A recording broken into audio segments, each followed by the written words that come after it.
రాంచీ వేదికగా భారత్ ఇంగ్లాండ్ జట్ల మధ్య జరుగుతున్న 4వ టెస్టు హోరాహోరీగా సాగుతుంది. తొలి రోజు ఆట ముగిసే సమయానికి ఇంగ్లాండ్ 7 వికెట్లు కోల్పోయి 302 పరుగులు చేసింది. అరంగేట్రం పేసర్ ఆకాశ్ దీప్ నిప్పులు చెరగడంతో తొలి సెషన్లోనే 5 వికెట్లు కోల్పోయిన ఇంగ్లాండ్ ను జో రూట్ 226 బంతుల్లో 9 ఫోర్లతో 106 పరుగుల సెంచరీతో ఆదుకున్నాడు.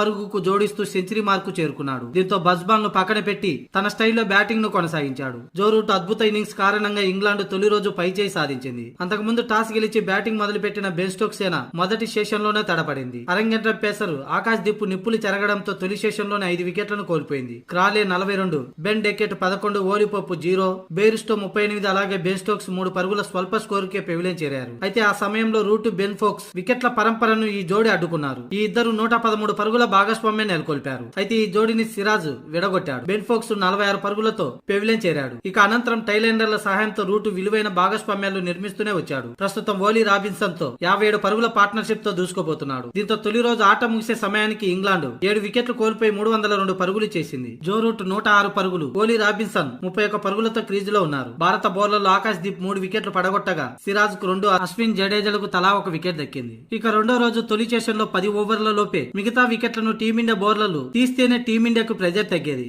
లేకపోతే భారీ స్కోరు చేస్తే అటు బ్యాటింగ్ లోనూ టీమిండియా తడబాటుకు గురయ్యే అవకాశం ఉంది.